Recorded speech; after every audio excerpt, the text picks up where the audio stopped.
उस आदमी ने अभी अभी राजकुमार से शादी की थी। तभी कई मार्शल आर्ट्स मास्टर्स ने उसे मारने की कोशिश की। हत्या की नीयत से भरे दुश्मनों का सामना करते हुए उसने जमीन पर पड़ी लेखनी उठाई और सीधे हत्यारे के पेट में घुसा दी। एक और हत्यारा अपने साथी का बदला लेना चाहता था, लेकिन उस आदमी ने बस हल्के से उसकी गर्दन पर खरोंच मारी और उसे सीधे मौत के घाट उतार दिया। बाकी बचे हत्यारे तुरंत ही डर के मारे पागल हो गए। वे मुड़कर भागने की कोशिश करने लगे, लेकिन वह आदमी एक पल में भूत की तरह प्रकट हुआ और उनका रास्ता रोक लिया। असल में वह आदमी वही प्रसिद्ध तलवार अमर था। वह एक ऐसे विद्वान का रूप धरकर महल में घुसा था जो लड़ नहीं सकता, सिर्फ अपने उपकारकर्ता के असली हत्यारे को ढूंढने के लिए। उसे उम्मीद नहीं थी कि उसी दिन उसकी मुलाकात राजकुमारी से होगी, जो अपने पति के चुनाव के लिए मार्शल आर्ट्स प्रतियोगिता आयोजित कर रही थी। अगर कोई राजकुमारी की कमर से बंधी घंटी उतार लेता तो वही व्यक्ति राजकुमार का पति बनता, लेकिन अनपेक्षित रूप से उसी समय राजकुमारी पर पीछे से हमला हो गया। उसकी कमर की घंटी सीधे उस युवक के सिर पर गिर गई। इसी तरह वह गलती से राजकुमारी का पति बन गया। शादी की पहली रात घमंडी राजकुमारी ने उसे जोरदार मुक्का मारा और साफ साफ कह दिया कि केवल तलवार अमर जैसे महान नायक ही उसके योग्य हैं, और यह भी कहा कि जब तक वह उत्तरी रोंग की 1 लाख घुड़सवार सेना को पीछे नहीं हटा देता तब तक वह उसे छू भी नहीं सकता। असल में क्रूर उत्तरी रोंग जाति ने सीमा पर आगजनी, हत्या, लूटपाट और हर तरह के अत्याचार किए थे, जिससे राजकुमारी उन्हें दिल से नफरत करने लगी थी।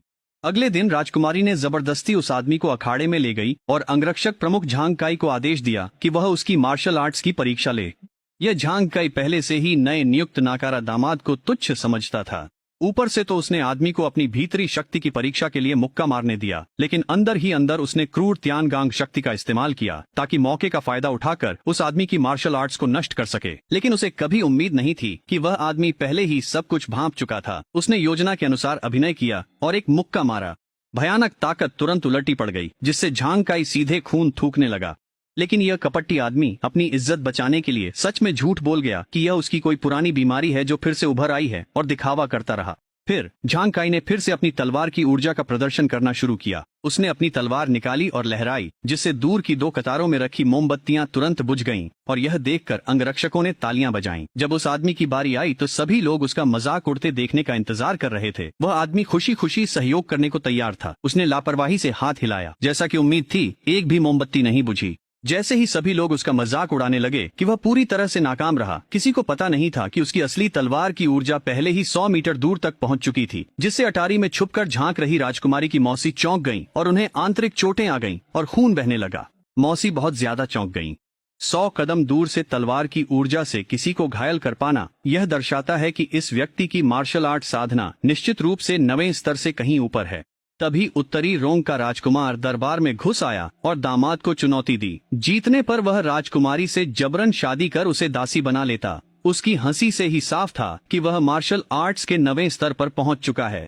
लापरवाह झांग काई अब भी हीरो बनने के लिए आगे बढ़ना चाहता था, लेकिन उस आदमी ने एक हाथ से उसे रोक लिया। लेकिन उसने समझाने की बात नहीं मानी और जिद करके आगे बढ़ गया। जैसा कि उम्मीद थी, कुछ ही राउंड के बाद झांग काई को उत्तरी रोंग के राजकुमार ने हथौड़े से उड़ा दिया। दाचेन साम्राज्य के कई जनरल इस अपमान से नाराज हुए। उन्होंने मिलकर हमला किया, लेकिन फिर भी सामने वाले ने उन्हें आसानी से हरा दिया। उत्तरी रोंग का राजकुमार और भी घमंडी होता गया और पूरे दाचेन साम्राज्य का मजाक उड़ाते हुए उन्हें हारने वाला कहने लगा। उस आदमी का भी आगे बढ़कर कुछ करने का मन था, लेकिन उसकी बदले की योजना अभी पूरी नहीं हुई थी। वह केवल अपने गुस्से को दबा सका। प्रधानमंत्री और अन्य समर्पणवादी तो यहाँ तक पहुँच गए कि उन्होंने शांति के लिए राजकुमारी को जंगली से शादी करने के लिए मनाने की कोशिश की। इस अपमानजनक क्षण में वह मौसी, जो पहले हैरान रह गई थी, अचानक बोल उठी और कहा कि उत्तरी रोंग के राजकुमार को हराने वाला केवल वही दिखने में कमजोर दामाद हो सकता है। लेकिन वह आदमी फिर भी नहीं हिला। लाचार होकर राजकुमारी को खुद ही लड़ना पड़ा, लेकिन ताकत में बहुत बड़ा अंतर था। उसे जल्दी ही इतना पीटा गया कि वह खून थूकने लगी और जमीन पर गिर पड़ी। वह आदमी जल्दी से आगे बढ़ा और उसकी मदद करने लगा। इसी समय वह यह देखकर हैरान रह गया कि राजकुमारी के गले में जो जेड का लॉकेट था वह बिल्कुल वैसा ही था जैसा कभी उसके जीवनदाता ने उसे दिया था। उसे अचानक एहसास हुआ कि राजकुमारी उसी उसके उपकारकर्ता की बेटी है।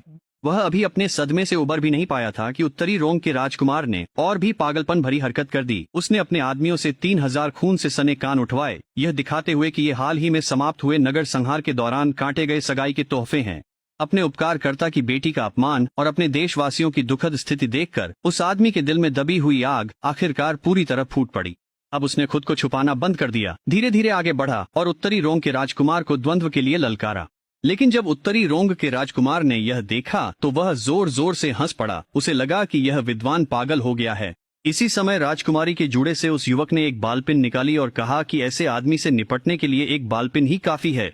यह कहने के बाद वह युवक बालपिन लेकर उत्तरी रोंग के राजकुमार के पास गया और बालपिन भी उठा ली। उसने उत्तरी रोंग के राजकुमार को दिखाने के लिए एक शानदार मुद्रा बनाई, लेकिन जब उत्तरी रोंग के राजकुमार ने यह देखा तो वह तुरंत उछल पड़ा। उसने अपना विशाल हथौड़ा उठाया और पूरी ताकत से उस आदमी पर वार किया।